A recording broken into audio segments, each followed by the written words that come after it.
Salut l'équipe, j'espère que vous allez bien. Aujourd'hui, on se retrouve dans une nouvelle vidéo pour faire l'avant-match de la rencontre de Ligue des Champions opposant le Barça au Bayern. Donc accrochez-vous bien, on est parti pour une nouvelle vidéo.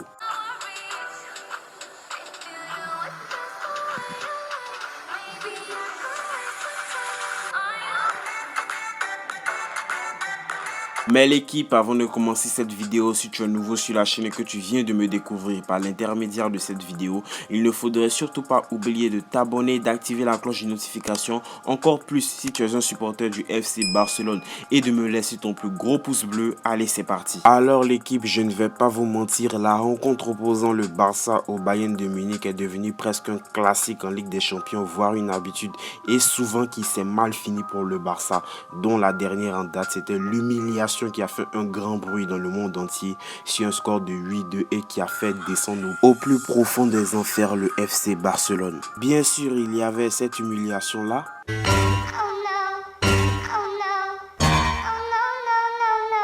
Et ensuite, celle qui restera dans toutes les têtes barcelonaises, c'est celle-là.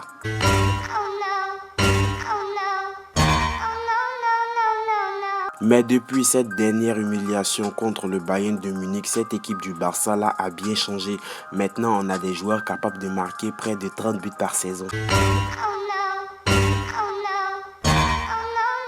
Non, mais plus sérieusement, on a perdu quand même Luis Suarez qui nous a fait du sale l'année dernière à l'Atlético de Madrid en les offrant le titre de Liga, et dernièrement Lionel Messi qui est lui parti renforcer une équipe du PSG déjà stratosphérique et qui nous a humiliés elle aussi l'an dernier. Mais c'est vrai que du côté du Barça, on a enregistré de gros départs depuis cette humiliation, mais on n'est pas bien évidemment resté aussi sans recruter. On a recruté déjà le lion néerlandais qui est Memphis Depay, une belle promesse en défense qui est Eric Garcia, et on a gardé des joueurs tels que Braithwaite qui nous marque quand même 30 buts par saison. Non, mais plus franchement, au Barça, en défense, on a de belles promesses quand même en la personne de Minkoesai Aoro. Sauf que c'est pas Minkoesai Aoro qui vont te faire gagner le match. C'est pas eux également qui vont te faire marquer des buts. Et bien sûr, vous avez compris où je veux en venir. Il s'agit de l'attaque. Déjà, quand on avait perdu contre le Bayern de Munich sur un score de 8-2, l'attaque était un peu vieillissante et en manque de confiance, si ce n'est Lionel Messi. Suarez, il était déjà vieux, même si le gars nous avait marqué un but. Griezmann, il nous foutait la merde. La preuve, il était sur le banc.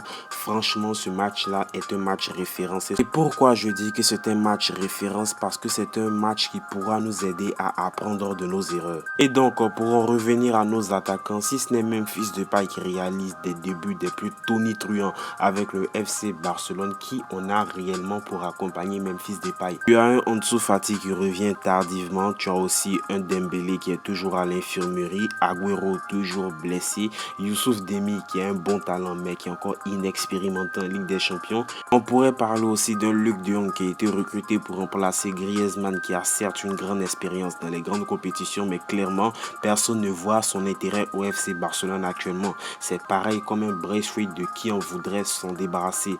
Braithwaite encore, lui, nous rate encore des occasions à 5 cm du but. Tandis que chez les Bavarois, depuis cette humiliation qu'ils ont fait subir au FC Barcelone, l'équipe n'a pas si changé que ça, si ce n'est les départs de bien évidemment David Alaba pour le Real de Madrid et qui ont enregistré l'arrivée de Upamecano. Sans oublier le joueur qui s'est fait humilier par Lionel Messi, Jérôme Boateng, qui est lui parti rejoindre l'Olympique Lyonnais. Alors je ne vais pas vous faire un dessin de l'attaque des titans que le Bayern de Munich possède.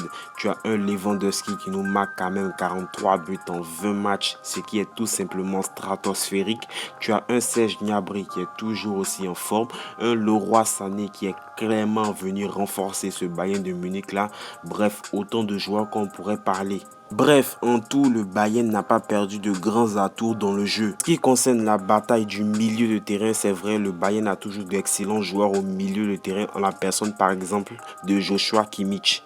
Mais bien évidemment, je vous rassure, du côté du FC Barcelone, au milieu de terrain, on a de quoi répondre en la personne de Pedri, Frenkie de Jong, Gavi, bien évidemment, on pourrait parler aussi de Nico Gonzalez, bref, une très belle jeunesse. On pourrait parler maintenant aussi des tacticiens, c'est-à-dire les entraîneurs qui sont tout à fait différents. D'un côté, on a Julian Nagelsmann, l'ancien entraîneur de Leipzig, qui a quand même envoyé cette équipe-là en demi-finale lors du Final 8, qui a réalisé même de très bonnes saisons avec Leipzig. L'année dernière, ils ont fini quand même dauphin du Bayern de Munich. Ce n'est pas rien et quand même qui a de très bonnes relations avec ses joueurs. Bon, d'un autre côté, tu as aussi un Ronald Koeman qui est parfois critiqué en Espagne pour ses changements tardifs et parfois qui ne sait pas réagir quand le Barça va mal.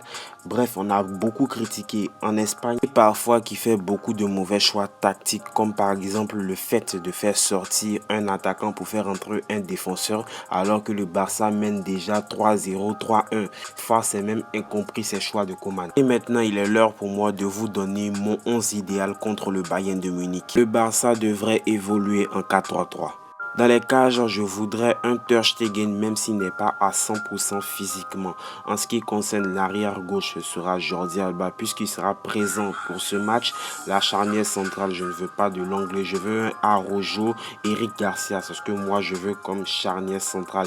Et bien évidemment, en tant qu'arrière droit, ce sera Serginho Dest. Alors au milieu de terrain, on aura la spéciale Busquets, Frenkie de Jong et Pedri. Oui, moi je veux de Pedri pour ce match parce que c'est quand même un match de haut niveau et ça pourra permettre au Barça d'engranger de la confiance. Et bien sûr, les trois attaquants, la question qui reste la plus énigmatique. Alors, selon moi, en attaque, il y aura forcément un Memphis Depay. Mais qui pour accompagner Memphis Depay? Et c'est là pour que moi, j'opterai pour qu'un Youssouf Demi soit titulaire d'entrée. Parce que selon moi, ça va lui permettre d'engranger de la confiance et gagner surtout en expérience. Et surtout parce que c'est le mieux qualifié pour jouer ce match. Et aussi, on aura un Braithwaite, même si Braithwaite parfois nous fout de la merde. Mais en tout cas, il faut bien reconnaître que Braithwaite, c'est beaucoup mieux qu'Antoine Griezmann. Dis-moi ce que toi tu en penses en commentaire. Merci d'avoir regardé la vidéo jusqu'au bout. C'était ton pote le tacticien du football. On espère une victoire du Barça. Tchuss!